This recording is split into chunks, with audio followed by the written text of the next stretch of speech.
আমার কাছে প্রায় মেসেজ ফোন আসে যে অন্য কারোর জন্য তাকে তার প্রিয় মানুষ ছেড়ে গেছে। আজকে আলোচনা করব এই নিয়ে। ধরো দুজনের সম্পর্কে আছো, কিন্তু যখন অন্য কেউ সেই সম্পর্কের মাঝে হস্তক্ষেপ করতে শুরু করে, প্রবেশ করতে শুরু করে, তখনই সমস্যার সূত্রপাত হয়। আর এই অন্য মানুষটি হলো তোমাদের দুজনের মাঝে তৃতীয় ব্যক্তি। তুমি সবাই বন্ধু থাকে, তারপর কথাবার্তা থাকে, ঘনিষ্ঠতা বাড়তে থাকে, তারপর দেখবে তোমার পার্টনার তার সাথেই বেশি কথা বলছে, তাকেই সব সমস্যার কথা বলছে, তাকে বিশ্বাস করতে শুরু করেছে দারুণভাবে। বন্ধু থাকতেই পারে, কিন্তু সেই বন্ধুর গুরুত্ব যখন এতটা হয়ে যায়, সে এতটাই প্রভাবিত করে যে তোমাকেই সময় দিচ্ছে না, তোমার প্রতি আগ্রহ কমে যাচ্ছে, তখন বুঝতে শুরু করবে যে সেই বন্ধু তোমার প্রিয় মানুষের জীবনে বিশেষ জায়গা অধিকার করে নিচ্ছে। এক্ষেত্রে সম্পর্ক অশান্তির সৃষ্টি হবে এবং এক সময় সম্পর্কটা ভেঙে যাবে। এরকম বহু ক্ষেত্রেই দেখতে পাওয়া যায়। কিন্তু সত্যি কি সম্পর্ক ভাঙার জন্য তৃতীয় ব্যক্তি দায়ী, না তোমার পার্টনারও সমানভাবে দায়ী? আজ যদি তাকে কেউ প্রভাবিত করে, সে তাতে সাড়া দেবে কেন? সে যখন কোনো সম্পর্কে আছে, তার তো কিছু দায়িত্ব, কমিটমেন্ট থাকা উচিত। সে যদি না চাইতো, কোনোভাবেই সে অন্য সম্পর্কে যেতে পারতো না। তাকে তো কেউ জোর করতে পারে না।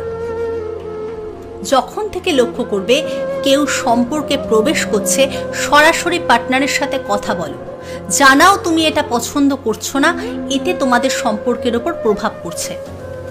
তোমার পার্টনার বুঝতে আর বিচক্ষণ হলে নিশ্চয়ই তোমার খারাপ লাগার জায়গাটা বুঝবে এবং কোনো তৃতীয় ব্যক্তিকে আর ইনভলভ করবে না। কারণ এতে সুযোগ পেয়ে যায় তৃতীয় ব্যক্তি, সে যেই হোক না কেন। তাকে তার লিমিটেশন বুঝিয়ে দিতে হবে, তাকে জানিয়ে দিতে হবে যে তার কোনো উপদেশ তুমি চাইছো না। সম্পর্কে ভালো সময় যেমন আসে, খারাপ সময়ও আসে। আমরা আমাদের সব কথা যদি কাউকে জানাতে থাকি, সে তো সুযোগ নেবেই। বন্ধুর বেশে ক্ষতি করতে কতক্ষণ? তোমার ভালো থাকার কথা শুনে তার মনে হিংসার উদ্রেক যেমন হতে পারে, তেমন ঝগড়ার সময় সে তোমায় খারাপ পরামর্শ দিতে পারে, মনে মনে খুশি হতে পারে। তাই কোনো সমস্যা হলে নিজেরাই মেটাবার চেষ্টা করো। সব কথা তো সবাইকে জানাবার দরকার নেই, কারণ তোমার মানুষ তোমার কাছে খুব স্পেশাল। তাকে কেউ জাজ করুক, তার সম্বন্ধে কেউ খারাপ ভাবুক, এটা তুমি অবশ্যই চাইবে না। তোমাদের নিজেদের মধ্যে ঝগড়া মিটে যাবে, কিন্তু তৃতীয় ব্যক্তি এই নিয়ে গসিপ করবে, আলোচনা করবে, এটা তো তোমাদের সম্পর্কের জন্য মোটেই ভালো নয়। সোশ্যাল মিডিয়াতে পোস্ট করার সব দরকার নেই, সুযোগ সন্ধানীরা এটাই কাজে লাগায়।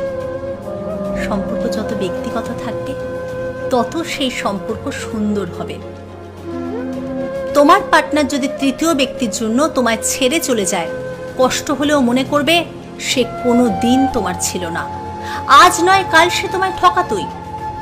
আর এটা মনে রাখবে যে তোমরা সম্পর্কে আছো জেনেও যারা মাঝে আসতে চায়, তারপরেও থাকতে চায়, বিশেষ সম্পর্কে জড়াতে চায়, তারা আর যাই হোক সত্যিকারের ভালোবাসতে পারে না।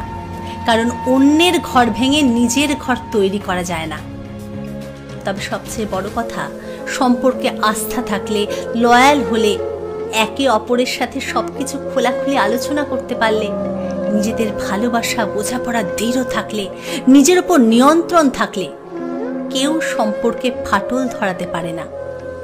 সম্পর্কে তৃতীয় ব্যক্তি কখনোই প্রবেশ করতে পারে না।